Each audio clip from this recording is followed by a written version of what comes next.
बहुत प्राचीन समय की बात है। हस्तिनापुर के राजा शंतनु एक दिन गंगा नदी के किनारे टहल रहे थे। गंगा की लहरों के बीच उन्हें एक अलौकिक सौंदर्य वाली स्त्री दिखाई दी। उनके चेहरे पर शांति थी और आंखों में करुणा। वह कोई और नहीं, स्वयं गंगा मैया थी, जो मनुष्य रूप में धरती पर आई थी। राजा शंतनु उनका सौंदर्य और दिव्यता देखकर मोहित हो गए। धीरे धीरे दोनों के बीच प्रेम हो गया और विवाह तय हुआ। विवाह से पहले गंगा मैया ने एक शर्त रखी कि राजा उनके किसी भी कार्य पर कभी प्रश्न नहीं करेंगे और नहीं रोकेंगे। प्रेम में डूबे राजा शंतनु ने बिना कुछ सोचे यह शर्त स्वीकार कर ली।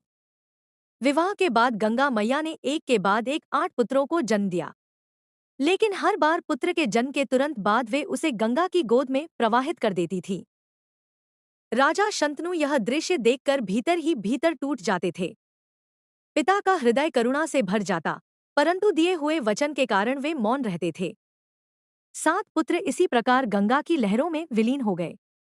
जब 8वां पुत्र जन्मा और गंगा मैया उसे भी नदी की ओर ले जाने लगी, तब राजा शंतनु स्वयं को रोक न सके। उनका हृदय व्याकुल हो उठा और उन्होंने पहली बार गंगा मैया को रोक दिया। तभी गंगा मैया ने राजा को सच्चाई बताई। उन्होंने कहा कि ये 8 बालक वास्तव में 8 वसु थे, जिन्हें एक ऋषि के श्राप के कारण मनुष्य रूप में जन्म लेना पड़ा था।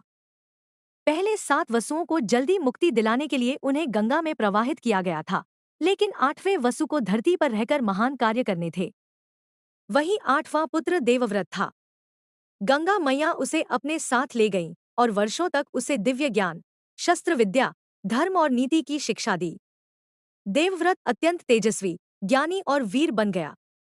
समय आने पर गंगा मैया उसे पुनः राजा शंतनु को सौंपकर स्वर्गलोक लौट गई। देवव्रत को देखकर राजा शंतनु का हृदय गर्व से भर उठा।